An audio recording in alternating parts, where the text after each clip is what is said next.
খেলার দুনিয়ায় প্রত্যেকটা মুহূর্তে বাড়ছে লড়াই, বদলে যাচ্ছে সমীকরণ, আসছে নতুন নতুন চ্যালেঞ্জ। আইপিএল মানেই নানা মজাদার মন্তব্য, ঘটনা আর এক্সাইটমেন্টের একেবারে চূড়ান্ত লেভেলে পৌঁছে যাওয়া। প্লে অফের লড়াই এখনো বাকি রয়েছে কেকেআরের।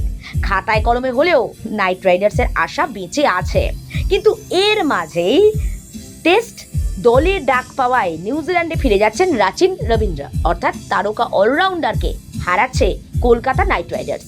যদিও তাতে খুব একটা প্রভাব পড়বে কি, কারণ রবীন্দ্রকে তো খেলালোই না অজিঙ্কিয়া রাহানেরা।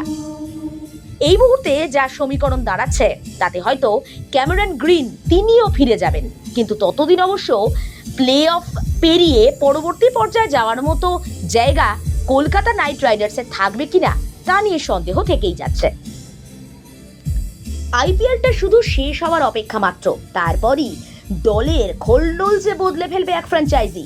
চাকরি যাবে সেই দলের অধিনায়কের, ছাঁটাই করা হবে কোচিং স্টাফদের। কারণ অবশ্যই ব্যর্থতা, এই মরশুমের চূড়ান্ত ব্যর্থ দল খাতায় কলমে টিকে রইলেও প্লে অফে যাওয়ার সম্ভাবনা খুব কম। তাছাড়া এখনো পর্যন্ত ট্রফি জেতা হয়নি দিল্লি ক্যাপিটালসের। সব মিলিয়ে আগামী মরশুমের আগে পালাবদল নিশ্চিত। আইপিএলে এখনো পর্যন্ত যে কটা দল ট্রফিহীন, দিল্লি ক্যাপিটালস তাদের মধ্যে অন্যতম। এবার এখনো পর্যন্ত 12 ম্যাচে সংগ্রহ 10। সপ্তম স্থান থাকা দলের শেষ 4-এ জায়গা নিশ্চিত করা বেশ কঠিন। আর অক্ষর প্যাটেলরা একদমই ধারাবাহিক নন। কোনো ম্যাচে 264 তুলেও শেষ রক্ষা হচ্ছে না, আবার কখনো 75-এ অল আউট হয়ে যাচ্ছে। কোচ হেমন্ত বাদানি, ক্রিকেট ডিরেক্টর বেনুগোপাল রাওয়ের সিদ্ধান্ত এবার প্রশ্নের মুখে। সব মিলিয়ে বড় খবর, কারণ নতুন মরশুমে হাওয়া বদলের ইঙ্গিত। তার সব থেকে বড় কারণ দিল্লির ম্যানেজমেন্টের বদল।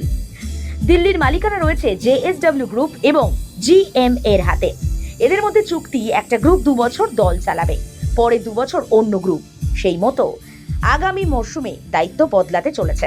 মনে করা হচ্ছে এবার অধিনায়ক হতে পারেন কেএল রাহুল। ফিফা ফুটবল বিশ্বকাপে দল ঘোষণা করলো ফ্রান্স। কিলিয়ান এমবাপেকে অধিনায়ক করে 26 জনের স্কোয়াড বেছে নেওয়া হলো। তালিকায় সবচেয়ে বড় চমক রিয়াল মাদ্রিদের মিডফিল্ডার এদুয়ার্দো কামাভিঙ্গার, কারণ তার নামটা নেই। এটাও কি হতে পারে?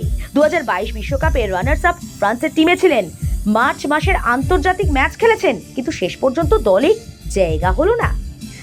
অবশ্য এর পেছনে ফ্রান্স নিজের মতো যুক্তি দিয়েছে, কারণ চোট আঘাতের কারণেই ওকে নেওয়া হয়নি, এমনটাই বলছেন কোচ। ফিফা র্যাঙ্কিং এ 1 নম্বর দল হিসেবে বিশ্বকাপে নামছে ফ্রান্স। আক্রমণ ভাগে এমবাপের সঙ্গে রয়েছেন Ousmane Dembele, Michael Olise, Marcus থুরামরা। স্ট্রাইকার হিসেবে দলে রয়েছেন জো ফিলিপ মাতেতা। হাঁটুর চোটের জন্য মার্চের ম্যাচ তিনি খেলতে পারেননি।